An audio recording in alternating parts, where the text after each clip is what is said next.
जय श्री कृष्णा सा। आप सभी का मेरे चैनल पर स्वागत है। आइए सुनते हैं चैत्र मास महात्म्य अध्याय 19। राजा युद्धाजित और वीरसेन का युद्ध। व्यास जी बोले, हे राजन, युद्ध आरंभ हो जाने पर क्रोध तथा लोभ के वशीभूत उन दोनों राजाओं ने लड़ने के लिए शस्त्र उठा लिए और तब उनके बीच भयंकर संग्राम आरंभ हो गया। युद्ध के लिए कृत संकल्प वे विशाल बाहु राजा युद्धाजित धनुष धारण करके अपनी सेना तथा वाहन आदि के साथ रणभूमि में डट गए। इधर इंद्र के समान तेजस्वी राजा वीरसेन भी क्षत्रियोचित धर्म का अनुसरण करते हुए अपने दोहित्र के हित साधन हेतु विशाल सेना के साथ रण क्षेत्र में उपस्थित हो गए। सत्य पराक्रमी राजा वीरसेन ने युद्धाजित को सम्रांगण में उपस्थित देखकर क्रोधयुक्त होकर इस प्रकार बाणों की वृष्टि आरंभ कर दी, मानो पर्वत पर मेघ जल बरसा रहा हो। राजा वीरसेन ने पत्थर पर घिसकर तीक्ष्ण बनाए गए द्रुतगामी तथा सीधे प्रवेश करने वाले बाण से युद्धाजित को आच्छादित कर दिया और युद्धाजित के द्वारा छोड़े गए अत्यंत तीव्रगामी बाणों को उन्होंने अपने बाणों से टुकड़े टुकड़े कर दिया। इस प्रकार हाथी, रथों तथा घोड़ों से अति भयंकर युद्ध होने लगा, जिसे देवता, मनुष्य तथा मुनिगण देख रहे थे। मांस भक्षण की लालसा वाले कौए, गिद्ध आदि पक्षियों के विस्तृत समूह से शीघ्र ही वहां पर आकाशमंडल ढक गया। उस युद्ध भूमि में हाथी, घोड़े तथा सैन्य समूहों के शरीर से निकलने रक्त से अद्भुत तथा भयंकर नदी बह चली, जो लोगों को उसी प्रकार दिखाई पड़ रही थी जैसे यमलोक के मार्ग में प्रवाहित वैतरणी पापियों को भयावह दिखती है। तीव्र धार के वेग से कटे हुए तट वाली उस नदी में मनुष्य के केश युक्त इधर उधर बिखरे मस्तक, खेलने में तत्पर बालकों द्वारा यमुना में फेंके गए तुम्बी फलों के समान प्रतीत हो रहे थे। रथ से गिरे हुए किसी मृत वीर को पृथ्वी पर पड़ा हुआ देखकर मांस की इच्छा से गिद्ध उसके ऊपर मंडराने लगता है। इससे ऐसा प्रतीत होता था मानो उस वीर का जीव अपने शरीर को अति सुंदर देखकर अत्यंत विवश हो उसमें पुनः प्रवेश करने की इच्छा कर रहा हो। युद्ध भूमि में हत कोई वीर योद्धा सुंदर विमान में आरूढ़ होकर अपनी गोद में बैठी हुई किसी दिवांगना से अपना मनोभाव इस प्रकार व्यक्त करता है, हे गर्भोरु, इस समय बाणों से आहत होकर धरती पर पड़े हुए मेरे इस कांति युक्त शरीर को देखो। शत्रु के द्वारा मारा गया एक वीर ज्यों ही अंतरिक्ष में पहुंचा और अप्सराओं के पास जाकर विमान में बैठा, त्यों ही उसकी अपनी प्रिय स्त्री अपना शरीर अग्नि को भली भांति समर्पित करके पुनः दिव्य शरीर पाकर अपने पति के पास जा पहुंची। उस युद्ध में दो वीर परस्पर एक दूसरे के शस्त्र प्रहार से आहत होकर मर गए और साथ साथ ही स्वर्ग लोक में पहुंचे।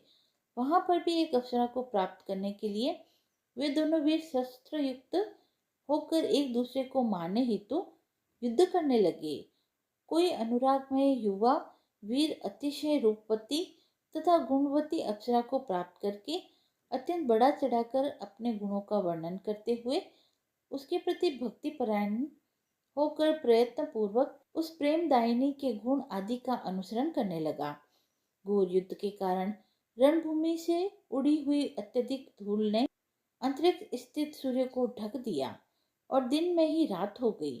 परंतु वही धूल जब अथाह रक्त सिंधु में विलीन हो गई, तब अत्यंत प्रभाव वाले सूर्य अचानक प्रकट हो गए।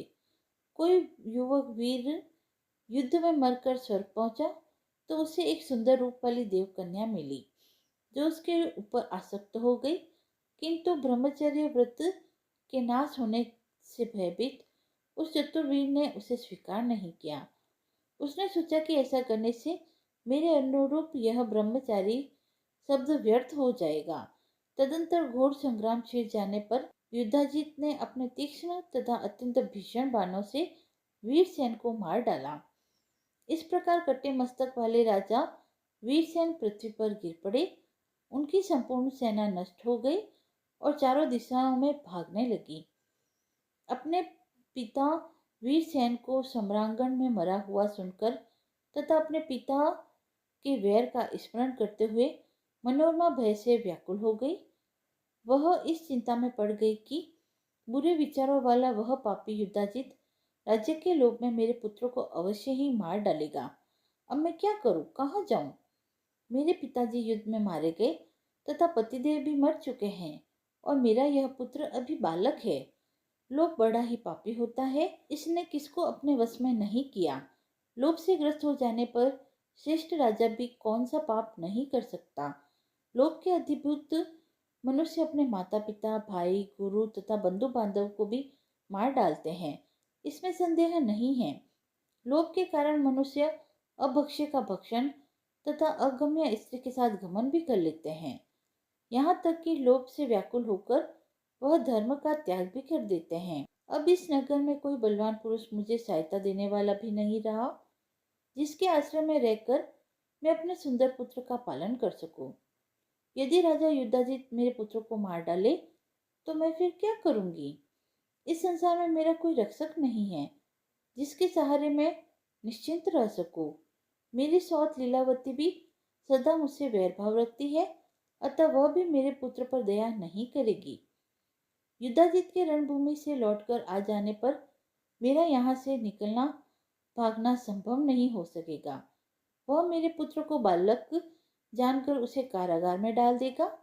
सुना जाता है कि पूर्व काल में इंद्र ने अपने वज्र को अत्यंत छोटा बनाकर अपनी सौतेली माता दीति के गर्भ में प्रवेश करके गर्भस्थ शिशु को काटकर उसके 7 टुकड़े कर दिए थे। इसके बाद उसने पुनः एक एक टुकड़े के साथ साथ खंड कर दिए थे। वे ही आगे चलकर देवलोक में 49 मरुत के रूप में प्रतिष्ठित हुए। मैंने यह भी सुना है कि पूर्व काल में एक राजा की किसी रानी ने अपनी सौत के गर्भ को नष्ट करने के उद्देश्य से उसे विष दे दिया था। कुछ समय बीतने पर वह बालक विष के साथ उत्पन्न हुआ। इसी से वह भूमंडल पर सगर नाम से प्रसिद्ध हुआ। महाराज दशरथ की भार्या कैकेयी ने पति के जीवन काल में ही अपने ज्येष्ठ पुत्र रामचंद्र को वनवास दे दिया था, जिनके फलस्वरूप राजा दशरथ की मृत्यु हो गई थी। जो मंत्री मेरे पुत्र सुदर्शन को राजा बनाना चाहते थे, वे भी अब विवश होकर युद्धाजित के अधीन हो गए हैं। मेरा भाई भी ऐसा योद्धा नहीं है जो मुझे बंधन से छुड़ा सके। देवयोग से मैं महान संकट में पड़ गई हूँ। फिर भी उद्योग तो सर्वथा करना ही चाहिए। सफलता तो देव के अधीन है। अतः अब मैं अपने पुत्र की रक्षा के लिए शीघ्र ही कोई उपाय करूंगी।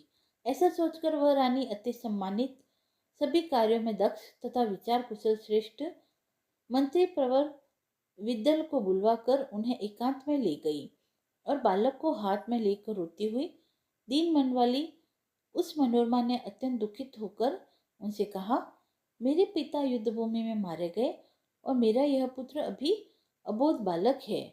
राजा युद्धाजित बलवान है। ऐसी परिस्थिति में मुझे क्या करना चाहिए, मुझे बतलाइए। तब विद्दल ने उनसे कहा, अब यहाँ नहीं रहना चाहिए। हम लोग यहाँ से वाराणसी के वन में चलेंगे। वहाँ सुबाहु नाम से विख्यात मेरे मामा रहते हैं। वे समृद्धशाली और महाबलशाली है। वे ही हमारे रक्षक होंगे। मन में युद्धाजित के दर्शन की लालसा से नगर से बाहर चलना चाहिए और रथ पर सवार हो प्रस्थान कर लेना चाहिए। इसमें शंका की आवश्यकता नहीं है। विद्दल के ऐसा कहने पर रानी मनोरमा लीलावती के पास गई और बोली, हे सुनैने, मैं तुम्हारे पिता का दर्शन करने जा रही हूँ। ऐसा कहकर मनोरमा एक दासी और मंत्री विद्दल को साथ लेकर रथ पर सवार हो नगर से बाहर निकल गई। उस समय बहुत डरी हुई, दुखित, अत्यंत दीन तथा पिता के मृत्युजन्य शोक से व्याकुल वह मनोरमा राजा युद्धाजित से मिलकर तत्काल अपने मृत पिता का दाह संस्कार कराकर भय से व्याकुल हो कांपती हुई 2 दिनों में गंगा जी के तट पर पहुंच गई। वहां से निषादों ने उसे लूट लिया तथा उसका सारा धन और रथ छीन लिया। सब कुछ लेकर वे दूर तो दस्यु चले गए। तब वह रोती हुई अपने पुत्र को लेकर शैलेंद्री के हाथ का सहारा लेकर किसी प्रकार गंगा के तट पर गई और छोटी सी नौका पर दौड़ती हुई बैठकर पवित्र गंगा को पार करके वह भयाक्रांत मनोरमा त्रिकुट पर्वत पर पहुंच गई। वह भयभीत मनोरमा भारद्वाज मुनि के आश्रम में शीघ्रता से पहुंची। तब वहां तपस्वियों को देखकर वह निर्भय हो गई। तदंतर भारद्वाज मुनि ने पूछा, हे सुचिस्मते, तुम कौन हो? किसकी पत्नी हो? इतने कष्ट में तुम यहाँ कैसे आई? मुझसे सत्य कहो, तुम कोई देवी हो या मानवी हो? अपने इस बालक पुत्र के साथ वन में क्यों विचरण कर रही हो? हे सुंदरी, हे कमल नयने, तुम राज्य भ्रष्ट जैसी प्रतीत हो रही हो। मुनि के पूछने पर उस रूपवती रानी ने कुछ भी उत्तर नहीं दिया और दुख से संतप्त होकर रोती हुई उसने अपने मंत्री विदल को सारी बातें बताने के लिए संकेत किया। तब विदल ने मुनि से कहा, ध्रुव संधि एक श्रेष्ठ नरेश थे। ये उन्हीं की मनोरमा नाम वाली धर्म पत्नी है। सूर्यवंश में उत्पन्न उन महाबली महाराज को सिंह ने मार डाला। सुदर्शन नाम का यह बालक उन्हीं राजा का पुत्र है। इनके अत्यंत धर्मात्मा पिता अपने इसी दोहित्र के लिए संग्राम में मारे गए। अतएव युद्धाजित के भय से संतृप्त होकर ये इस निर्जन वन में आ गई है। हे महाभाग, हे मुनिश्रेष्ठ, अबोध पुत्र वाली ये राजपुत्री अब आपकी शरण में आई है, अतः आप इसकी रक्षा कीजिए। किसी दुखी प्राणी की रक्षा करने में यज्ञ करने से भी अधिक पुण्य प्राप्त होता है। भयभीत तथा दीन की रक्षा को तो और भी अधिक फलदायक कहा गया है। ऋषि बोले, हे कल्याणी, तुम यहाँ भय रहित होकर निवास करो। हे सुव्रते, अपने पुत्र का पालन पोषण करो। हे विशाल नयने, यहाँ तुम्हें शत्रुओं से उत्पन्न होने वाला किसी प्रकार का भी भय नहीं करना चाहिए। तुम अपने इस कांतिमान पुत्र का पालन करो। तुम्हारा यह पुत्र आगे चलकर राजा होगा। यहाँ तुम लोगों को कभी भी कोई दुख या शोक नहीं होगा। व्यास जी बोले, मुनि के इस प्रकार कहने पर महारानी मनोरमा निश्चिंत हो गई और मुनि के द्वारा प्रदान की गई एक कुटिया में वे शोक रहित होकर निवास करने लगी। इस प्रकार सुदर्शन का पालन पोषण करती हुई वे मनोरमा अपनी दासी तथा मंत्री विदल के साथ वहां रहने लगी। 19वां अध्याय समाप्त हुआ। यदि आपको यह पसंद आया हो तो आप मेरे चैनल को लाइक शेयर एंड सब्सक्राइब करें। धन्यवाद।